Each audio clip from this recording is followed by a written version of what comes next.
안녕하세요. 형광펜 성경과 함께하는 성경 공부. 오늘은 사무엘상 31장 마지막 장이 됩니다. 블레셋 사람들이 이스라엘을 쳤어요. 저번에 본 대로 이스라엘을 치러 블레셋 사람들이 다 모여서 가고 있었잖아요. 물론 거기에 다윗도 속해 있었지만 하나님의 도우심으로 다윗은 그 전쟁에서 빠져요. 그래서 일단은 그 블레셋 사람들의 장관들이 이 히브리 사람들 뭐야 이런 식으로 된 거죠. 그래서 그가 우리랑 같이 싸움에 갈 수 없습니다. 그가 전장에서 우리의 대적이 될까 하나이다. 그래서 결국에는 아기스 왕이 너 돌아가라. 괜히 뭐 그 장관들에게 눈에 거슬리지 말고 돌아가라. 그랬기 때문에 이제 아침에 새벽에 일찍 일어나서 돌아갔는데 돌아가 봤더니 시글락 그 다윗이 살던 곳이었죠. 근데 거기가 이제 아말렉 사람들 때문에 이제 빈집털이를 당했어요. 근데 이것을 인해서 이 굉장히 슬픈 일을 인해서 다윗이 다시 하나님을 찾는 하나님을 힘입고 용기를 얻는 그런 것이 나오고 있습니다. 그래서 하나님과의 대화가 이렇게 오가고 그리고 또 하나님의 도우심으로 전쟁에서 이기고 와요. 그 중에서 200명은 피곤해서 다 따라가지 못했었고 400명만 따라가서 그 아말렉 사람들을 죽였는데 네, 그 전쟁에 했던 사람들 중에서 악한 자들과 그리고 무가치한 자들이 그러죠. 우리가 왜 이거 탈취물들 서로 나눠갔냐? 쟤네들 안 간 건데 우리만 갔는데 그랬는데 다윗은 그렇지 않다. 하나님께서 함께 한 거니까 이기게 한 거니까 우리 손에 붙이신 거니까 그러니까 나눠갔자. 전쟁에 나갔던 자든지 아니면은 소유물에 머물렀던 자든지 마찬가지로 분배할 것이다. 그리고 이것을 나눕니다. 이것은 제가 말씀드린 대로 다윗이 새로운 제도를 만든 게 아니라 민수기 31장에서 모세 때 이미 만들어진 제도예요. 미디안을 이기고 난 다음에 탈취물들을 나눌 때 그것을 딱 반으로 나눠서 전쟁에 나갔던 군인들도 받고 그리고 회중들에게도 이렇게 돌리거든요. 그때 정해졌던 법인데 그것을 지금 다윗이 지키고 있다 이렇게 볼 수 있습니다. 그러니까 하나님 말씀을 순종하는 거 그게 나오고 있는 거죠. 다윗이 완전히 돌아온 거예요. 원래 모습으로요. 하나님을 인해서 힘을 잃고 용기를 얻고 그리고 하나님과의 대화가 오가고 그리고 하나님께 이런 영광을 돌리고 하나님이 이기게 한 거다. 그리고 또 하나님의 말씀을 따르는 유다 장로들에게도 선물을 보내요. 이렇게 탈취한 것들 이거 너네한테 보낸다 그러면서 하나님의 그 원수에게서 탈취한 거라고 볼 때 하나님과의 관계가 다시 맺어지는 것 같습니다. 이것 때문에 이제 사무엘 하 2장에서 다윗이 유다의 왕으로 등극하는데 좀 도움이 됐을 것 같아요. 왜냐하면 선물도 주고 그랬으니까. 다시 유다 지파 사람들과 관계를 맺는 거죠.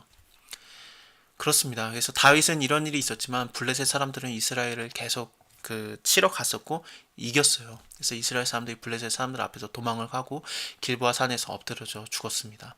블레셋 사람들이 사울과 그 아들들을 이제 쫓아가서 사울의 아들 요나단, 아비나단, 말기수아를 다 죽였습니다.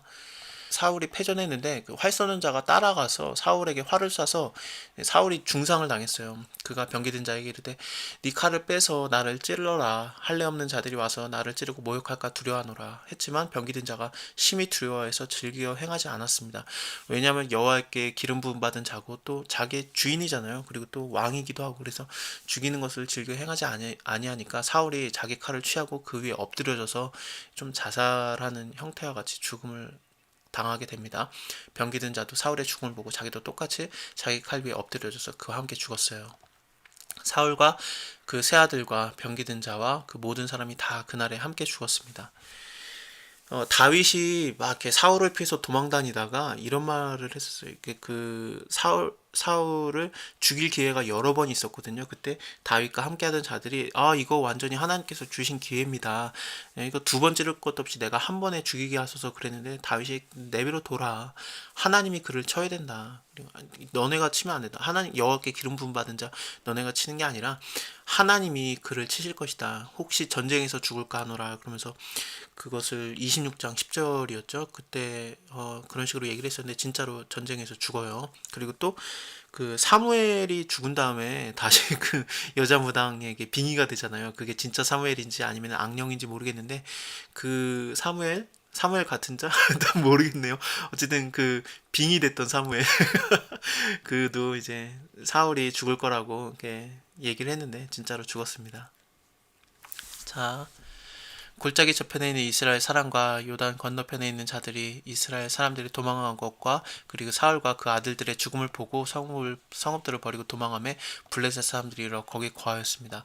그 이튿날에 블레셋 사람들이 죽은 자를 벗기려고 왔다가 사울과 그 세 아들이 길보아 산에서 죽은 것을 보고 사울의 머리를 베고 그 갑옷을 벗기고 그리고 자기들의 신당과 백성에게 전파하기 위해서 그것을 블레셋 사람의 땅 사방에 보내고 그리고 또 갑옷은 아스타로 집에 두고 그 시체는 벳산 성벽에 못 박았어요.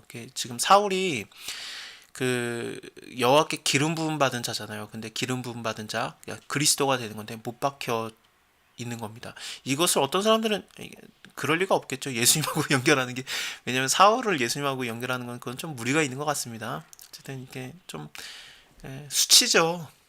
할례 받지 못한 그러니까 여호와와 언약이 없는 그런 자들에게 여호와께 언약을 삼고 있는 나라의 최고의 왕이 이렇게 죽어 있는 형태가 보여지고 있는 거죠.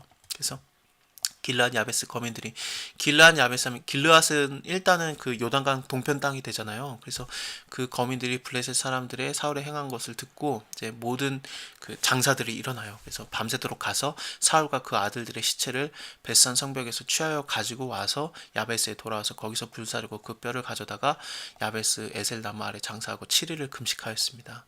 이렇게 여호와의 기름 부음 받은 자 사울 한때는 참 괜찮았는데 참 겸손하고 참 그랬는데 여호와의 말씀을 버렸으므로 하나님께서 사울을 버리는 거죠. 마치 아담과 하와가 여호와의 말씀을 버렸기 때문에 그들이 버려지는 것처럼 그래서 에덴 동산에서 쫓겨나는 것처럼 사울도 하나님 말씀을 버렸기 때문에 하나님께서도 그 사울을 버리고 다윗에게로 그 모든 것들을 넘기는 겁니다. 오늘은 사무엘상이 이렇게 죽음으로써 사울과 그 아들들이 죽음으로써 끝나고 이제 다음 장은 사무엘 하가 되겠죠. 거기서 이제 사울과 그 요나단 뭐 그 사울의 아들들이 죽었다는 것을 다윗이 알게 되고 그리고 2장에서 유다의 왕으로 다윗이 등극을 해요. 이스라엘 전체 왕으로 처음부터 등극을 하는 게 아니라 먼저는 유다의 왕으로 등극을 했다가 나중에 5장 때 돼서 이스라엘 전체의 왕으로 이제 임명이 됩니다. 그리고 나서 6장에서 하나님 모셔야 된다 그러면서 그동안 잊혀져 있던 사울 때 잊혀져 있던 그 여호와의 언약궤를 다시 가져오는 사건이 6장에 나옵니다. 근데 가져오다가 우싸 죽고 기억나 다 우리가 보게 될 겁니다. 참 유명한 말씀들이 이제 계속 나오게 될 거예요. 다윗 얘기는 참 유명해요. 그래서 사무엘 하는 좀 친근한 얘기들이 많이 나올 겁니다. 다음 시간에 봬요. 감사합니다.